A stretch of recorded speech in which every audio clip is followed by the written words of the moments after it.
Bismillahirrahmanirrahim. Assalamualaikum warahmatullahi wabarakatuh. Waalaikumsalam warahmatullahi wabarakatuh. Ibu-ibu, sebelumnya saya mohon maaf waktunya terganggu sebentar, yang dimana yang biasanya setelah selesai transaksi ibu-ibu langsung bubar, langsung pulang melanjutkan aktivitasnya. Tapi mohon maaf untuk hari ini saya ganggu sebentar waktunya, minta keikhlasannya ibu-ibu. Nggak lama, paling lama juga 10 menit. Ada yang harus saya sampaikan, memang ini tugas dari kantor. Sebelumnya izin berkenalan ibu, nama saya Dian, saya asli dari Nagrak, Cibadak, Sukabumi. Alhamdulillah pada kesempatan hari ini saya bisa bertatap muka, bisa berkunjung ke kumpulan di sini ya, langsung bertatap muka dengan ibu-ibu semua. Maksud saya ke sini ibu, yang pertama silaturahmi, memanjangkan dari silaturahmi dengan ibu-ibu sebagai anggota Komida, saya sebagai staf Komida, yang dimana tidak diteruskan kita adalah sebuah keluarga ya ibu-ibu.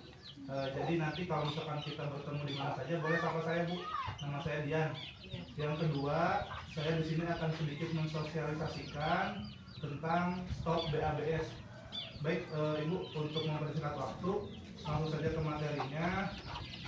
Ada yang tahu sebelumnya BABS itu apa? Tahu. BABS itu ibu buang air besar sembarangan. Oh, pada itu. Jadi BABS itu adalah sebuah tindakan ataupun perilaku yang dimana buang air besarnya itu tidak pada tempatnya. Jadi contohnya seperti di sungai, di sawah, bisa jadi di selokan, bahkan di halaman rumah. Jadi itu yang dimaksud dengan BABS. Nah, saya di sini akan membahas sedikit ibu-ibu apa itu bahaya BABS, bagaimana cara kita untuk mencegah BABS, kemudian apa manfaat dari stop BABS. Yang pertama, ada beberapa bahaya apabila kita melakukan buang air besar sembarangan. Yang pertama yaitu mencemari lingkungan. Ibu-ibu, saya yakin 100% seluruh manusia kalau kotorannya itu baunya nggak ada yang wangi, yakin semuanya sudah pasti. Itu yang pertama, itu bisa mencemari lingkungan. Selain kita udaranya menjadi tidak enak, tidak sedap, itu juga bisa mencemari air dan tanah, yang dimana nanti sudah tidak akan sehat lagi kepada kita. Kemudian yang kedua, tentunya akan menyebabkan penyakit. Perlu ibu-ibu ketahui, yang namanya kotoran manusia itu terdapat jutaan bakteri dan virus, bukan satu atau dua, bahkan jutaan, yang dimana nanti bisa membahayakan diri kita, khususnya umumnya kepada keluarga kita. Bagaimana sih cara si kotoran itu bisa menyebabkan penyakit kepada kita? Yang namanya kotoran biasanya ibu-ibu selalu dihinggapi oleh lalat ya. Nggak apa-apa. Biasanya kalau yang namanya kotoran manusia itu yang bau-bau itu suka mendatangkan lalat, yang dimana nantinya kalau misalkan lalat itu hinggap di kotoran kemudian datang ke pemukiman, itu bisa menyebabkan sebuah sumber penyakit. Contohnya si lalat itu hinggap di makanan, yang dimana biasanya kita tuh kurang peduli. Kalau lalat hinggap di makanan, biasanya kita langsung makan saja, terutama kepada anak kecil yang daya tahan tubuhnya kurang. Nah itu bisa menjadikan sebuah penyakit. Contohnya ada penyakit apa? Diare, kemudian ada infeksi saluran pencernaan, kemudian ada juga cacingan. Jadi itu bahaya dari buang air besar sembarangan.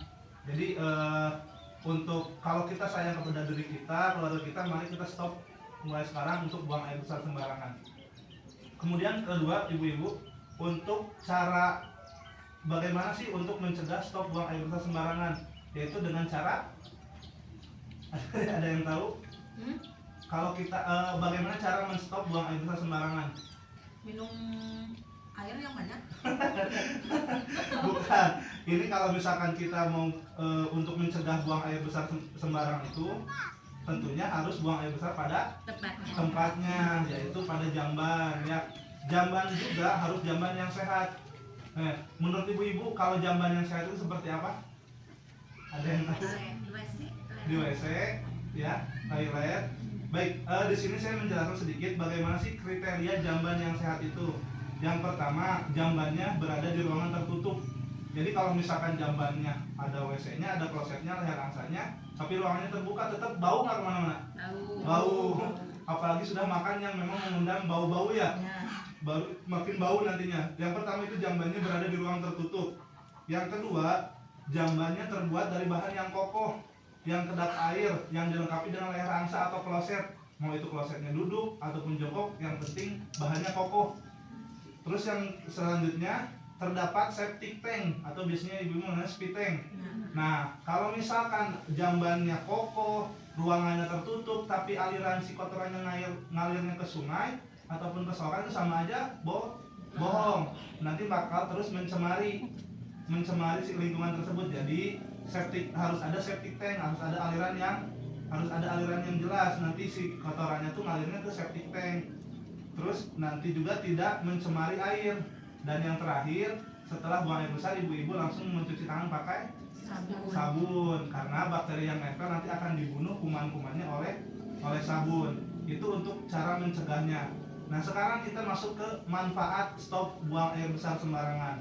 Jadi ibu-ibu, banyak manfaatnya kalau kita memang sudah menstop buang air besar sembarangan. Yang diantaranya menjaga lingkungan, yang tadi yang nggak bau lagi, yang tidak tercemar oleh penyakit lagi. Terus yang keduanya tidak mencemari sumber air. Kalau misalkan ibu-ibu nanti sumber air buat minum kita tercemari, sama aja bohong, nanti sama-sama terdampak penyakit. Kemudian yang ketiga, tidak mengundang serangga, yang tadi lalat tadi, karena nyaman nggak ibu-ibu kalau misalkan banyak lalat di rumahnya, banyak serangga, otomatis jadi nggak nyaman ya. Nah itu. Nah, apa hubungannya ke Komida dengan materi yang saya bahas? Jadi Komida sangat peduli kepada ibu-ibu semua. Di Komida ada yang namanya produk pinjaman sanitasi. Jadi apabila ibu-ibu yang memang belum mempunyai jamban yang layak, bisa mengakses pinjaman sanitasi ke Komida. Nantinya Komida sangat memfasilitasi, sangat peduli terhadap kesehatan ibu-ibu dan keluarga. Jadi untuk lebih lanjut, nanti bisa tanyakan ke petugasnya bagaimana syarat-syarat untuk kita bisa mengakses pinjaman sanitasi. Itu di Komida bisa. Ibu-ibu jangan sungkan, kalau misalkan memang pengen WC-nya, toiletnya lebih layak lagi, silahkan akses pinjaman sanitasi. Itu di Komida ada ya. Nanti boleh ditanyakan ke petugasnya, ibu-ibu jangan sungkan. Nanti kalau misalkan ibu sungkan, ada nomor telepon manajernya, boleh ditanyakan juga. Komida nggak mempersulit, Komida sangat peduli kepada ibu-ibu. Jadi sekali lagi, boleh silakan kalau yang memang belum mempunyai WC yang layak, bisa mengakses pinjaman sanitasi di Komida. Jadi saya di sini mungkin menghimbau, mengajak kepada ibu-ibu, mari kita ciptakan lingkungan yang sehat, keluarga yang sehat, khususnya untuk ibu sendiri dan keluarga saja dulu. Kalau misalkan memang belum bisa mengajak kepada yang lain. Jadi kalau misalkan kita hidup sehat pun aktivitas enak ya, mau kerja, mau yang usaha, itu kalau kita sehat tuh enak. Jadi nanti kita untuk nyari setoran pun enak kalau sehat, beda lagi kalau ceritanya kalau lagi sakit. Jadi itu himbauan dari saya. Sekali lagi, mari kita ciptakan lingkungan yang sehat. Salah satunya dengan stop buang air besar sembarangan. Sebelumnya ada yang ditanyakan ibu-ibu? Cukup. Saya mohon maaf ibu-ibu, terima kasih waktunya sudah meluangkan waktu. Mudah-mudahan ibu-ibu sehat, usahanya lancar. Sekali lagi jangan sungkan, kalau misalkan nanti mau ada yang ditanyakan, boleh ke petugasnya. Kantor kita di Citanggar, di Cimahi. Boleh misalkan ibu kalau mau berkunjung silahkan. Di sana kita welcome semuanya, kita terbuka untuk ibu-ibu semua. Karena ibu-ibu juga sebagai anggota Komida, keluarga bagian dari Komida. Saya cukupkan, ibu-ibu boleh melanjutkan aktivitasnya. Mudah-mudahan kita bisa bertemu di lain waktu ibu-ibu ya. Saya ucapkan terima kasih. Assalamualaikum warahmatullahi wabarakatuh. Waalaikumsalam.